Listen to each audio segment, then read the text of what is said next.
जैन धर्मोऽस्तु मंगलम् सर्वमंगलमांगल्यं सर्वकल्याणकारिकम् प्रधानामि सर्वधर्माणां जैनं जयतु शासनम् जैनं जयतु शासनम्। अनंतानंद श्री परमेष्टि भगवान की जय। प्रथम तीर्थंकर आदिनाथ भगवान की जय। महावीर भगवान की जय। परम पूज्य उपस्थित सम्राट आचार्य गुरु सवार कर्मठ सागर जी गुरु महाराज की जय हो। परम पूज्य परंपराचार्य से सवार सौभाग्य सागर जी गुरु महाराज की जय। अहिंसामय हिंदू धर्म की जय हो। एक बार पूरी श्रद्धा और भक्ति के साथ अपने आठ प्रदेशों को झंझोड़ते हुए जयकारा लगाएंगे। बोलिए परम पूज्य इष्टवर सुरत सागराचार्य महाराज की, समस्त मुनि संघ की। मान भागो 16 कर्ण पर्व चल रहे हैं और उन 16 कर्ण पर्वों के अंतर्गत हम सभी लोग अपने को किस प्रकार परमात्मा पद की प्राप्ति करें, इसलिए हम सभी लोग भगवान की पूजा विधान अभिषेक आदि अनुष्ठान आदि करते हैं।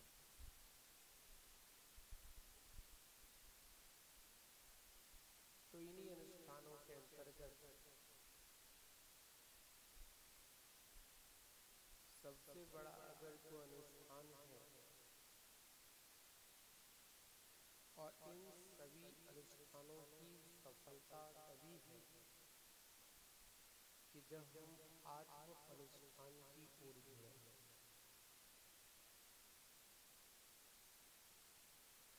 मतलब आत्म अनुष्ठान से मतलब ये कि हम जो कुछ कर रहे हैं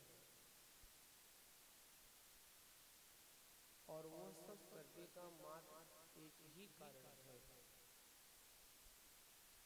कि जो मेरी आत्मा जो इस कर्म रूपी संसार में, इस कर्म रूपी दलदल में जो फंसी हुई है, इस घोर इस दुख के सागर में जो प्रति समय डूबती चली जा रही है, प्रतिक्षण इसका जो पतन ही होता चला जा रहा है, इससे मैं कैसे उभरूं, कैसे ऊपर की ओर उठूं। इसलिए हम पूजा करते हैं। इसीलिए ही हम निर्गंथ गुरुओं की या जो मोक्ष में जो साधक हैं, मोक्ष मार्ग में जो साधना रत ऐसे साधकों की क्या करना, भैया व्रत करना। क्या करना? भैया व्रत। कल किसका विषय आया था? साधु समाधि भावना। उन साधुओं की समाधि निर्विघ्न हो। कैसी हो? उन साधुओं की समाधि निर्विघ्न हो, ऐसी कल हमने भावना पाई। आज हम भावना भा रहे हैं कि जो मोक्ष मार्ग के जो पथिक हैं,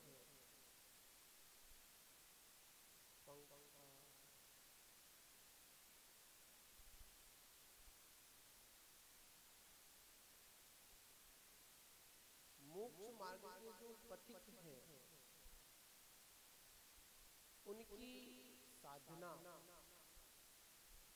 दिनों दिन उन्नति को प्राप्त हो, ऐसी भावना भाना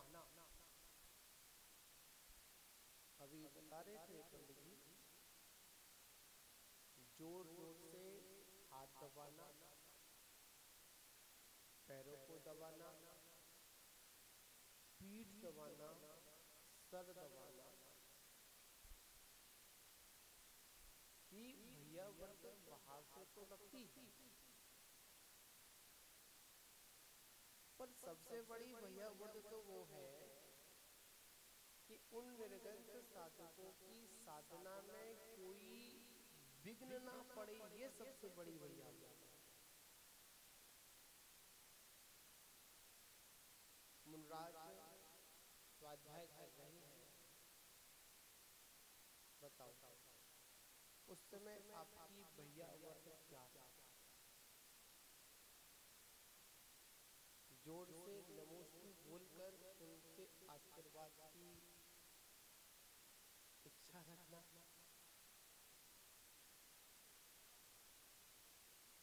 मतलब कोई अगर मुनराज क्रिया कर रहे हैं, जिस क्रिया में लग रहा है कि वो आत्मचिंतन है, माला कर रहे हैं, सामयिक कर रहे हैं, उपदेश दे रहे हैं या स्वाध्याय आदि कर रहे हैं, मानते कि उनकी निगाह अभी नीचे है या बंद है, तो श्रावक का कर्तव्य बनता है कि जोर से नहीं, वहीं से अपनी विनय प्रस्तुत कर कर वहीं पर बैठ जाए। ये क्या है? ये सबसे बड़ी साधु की साधना में आपका सहयोगी बना है। आपने अगर वहां पर जोर से नमोस्तु शब्द का उच्चारण किया तो हो सकता है कि मुनराज का जो ध्यान था, जो अध्ययन था, वो कैसा हो सकता है? विकल्प आ सकता है, विचलित हो सकते हैं कि आवाज आखिर में कहां से आए। और अगर आशीर्वाद नहीं देंगे तो आप लोग क्या करेंगे?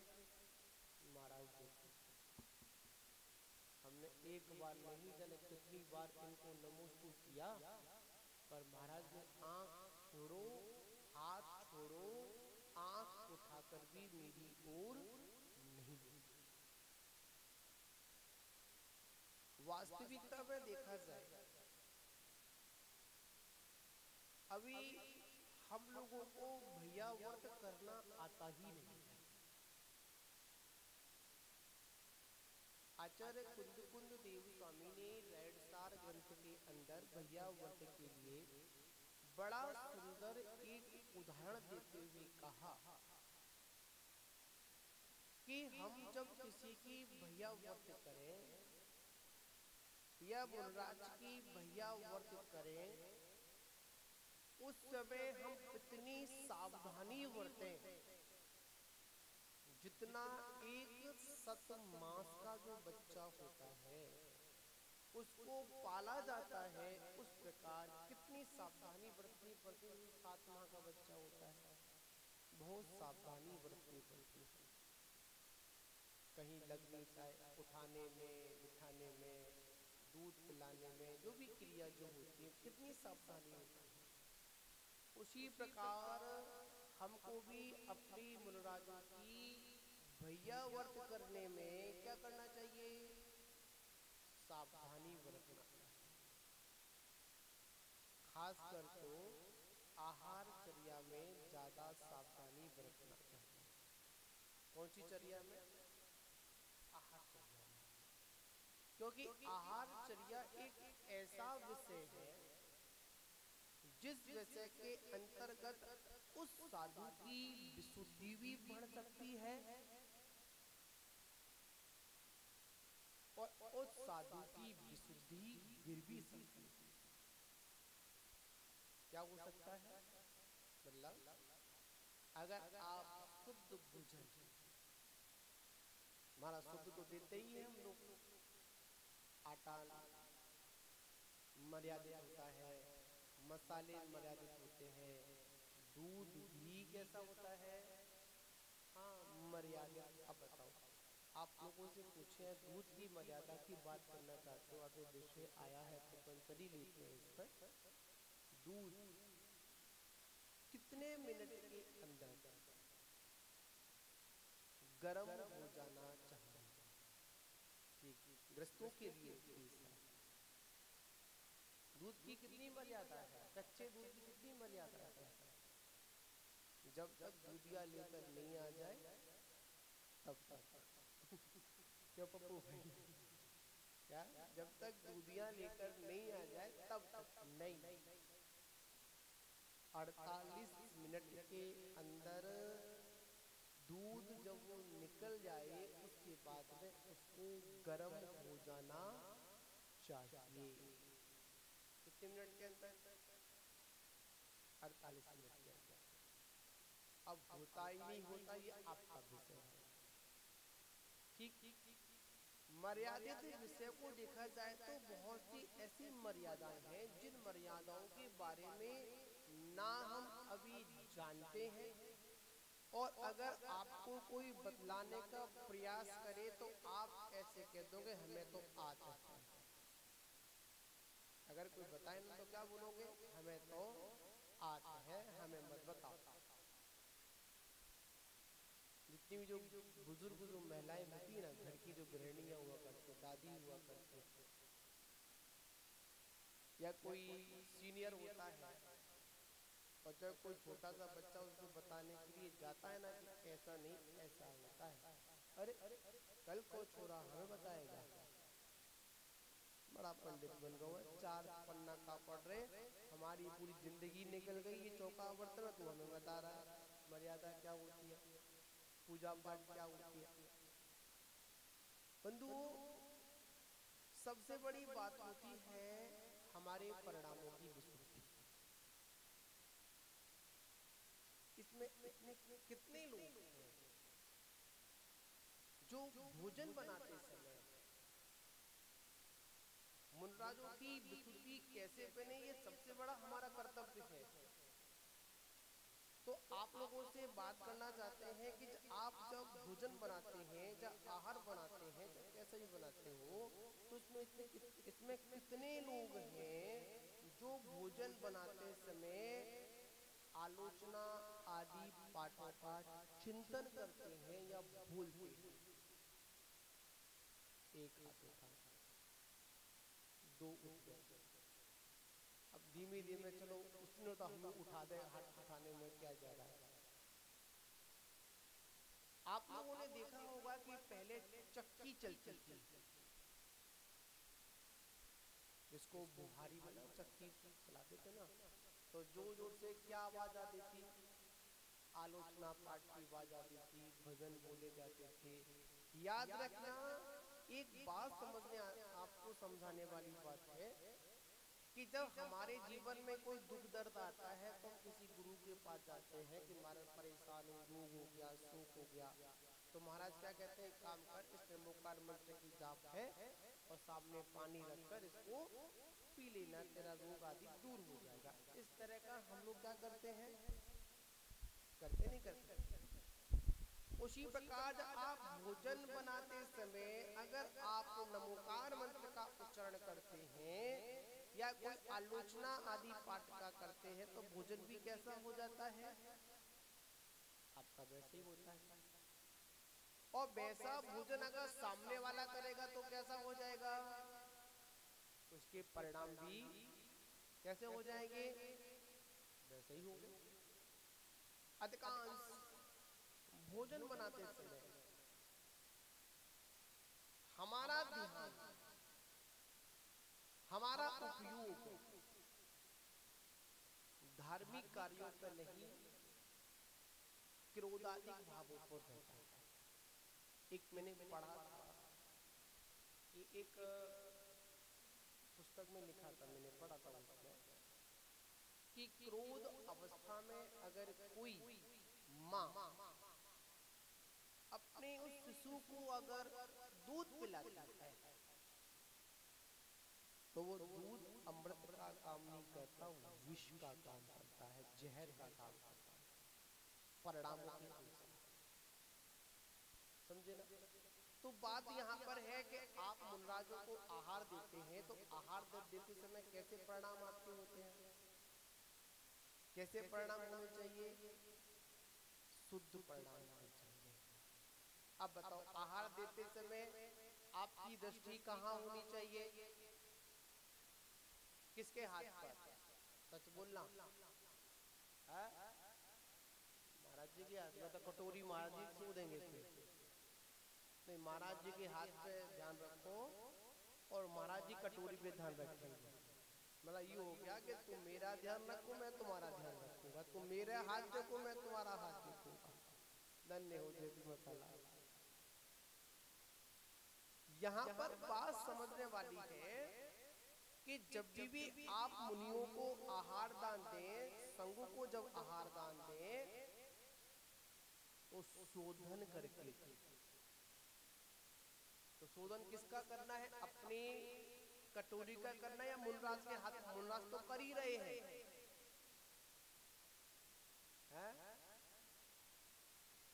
अपना ही करे ना, जो हाथ में है वो करे ना, जो दे रहे हैं वो करे ना। और मनी मन में क्या चले? आहार अच्छे से हो जाए, निर्विघ्न हो जाए, मनी मन में नमोकार मंत्र का उच्चारण भी हो। आहार देते समय ज्यादा बातचीत नहीं करना चाहिए। क्या नहीं करनी चाहिए? बातचीत नहीं करना चाहिए। ये भैयावर्ती में सहयोगी वन से मुनराज की परिणामम विशुद्धि इसी प्रकार बनती है। आप सोचिए, विचार करिए कि आप इन परमात्मा को, पाषाण का जिन बिंब है, पंच परमेष्टि में हम लोग भी आते हैं, ठीक है? आप जब इन की जब प्रतिष्ठा होती है, तो उसी प्रकार जब हम लोग दीक्षा लेते हैं तो हमारी भी गुणों की क्या होती है? प्रतिष्ठा करते हैं। आचार्य जो होते हैं वो मंत्र आदि से हमारी स्थापना करते हैं। करते नहीं करते? आपने दीक्षा देखी आप लोगों ने, संस्कार किए थे। हम जब इसको शुद्ध वस्त्रों से छूते हैं, और हम लोगों को आप कैसे छू लेते हो? बताओ, कैसे छू लेते हो? गुटका लगा होता है और महाराज के पैर भी क्या करते रहते हो? दबाते रहते हो। बताओ, ये भैया व्रत नहीं है। क्या नहीं है? ये भैया व्रत नहीं हो सकती है।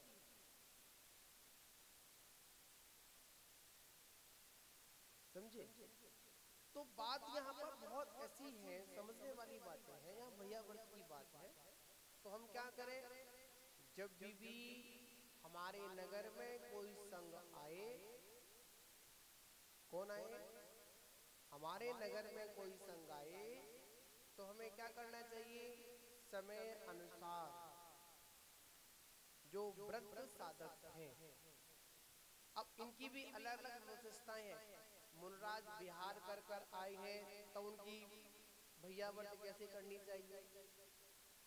मुनराज अगर कोई वृद्ध है तो उनकी सेवा कैसा करना चाहिए? मुनराज अगर कोई युवा है, यंग है, उनकी कैसी करनी चाहिए? स्वाध्याय करने वाले हैं, लिखने वाले हैं, पढ़ने वाले हैं, उनकी कैसे भैया व्रत करना चाहिए? ये सारी जानकारियां हम सभी लोगों को होना चाहिए। पर हम लोग क्या करते हैं?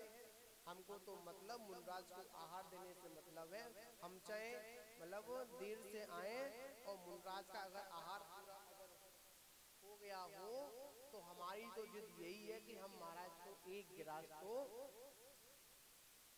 देंगे ही, ठीक है ना? ऐसा नहीं, ये मुनराज की साधना में विघ्न पड़ सकता है।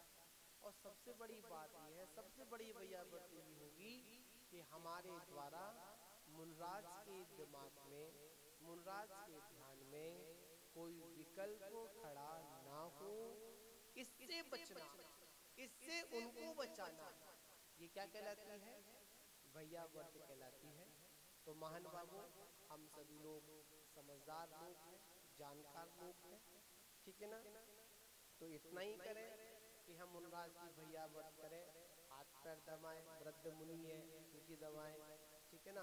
जो युवा साधु हैं, अध्ययन करने वाले हैं, क्योंकि समय बहुत कम होता है, थोड़ा विकल्प रहता है, विधान को समय अनुसार पूर्ण करना है, फिर भी सूक्ष्म रूप में अपन समझने का प्रयास कर रहे हैं कि हम भैया व्रत करते रहे, और भैया व्रत करने से वज्र वृषभ नारायण सदन की क्या होती है, प्राप्ति होती है। इसकी होती है प्राप्ति होती है।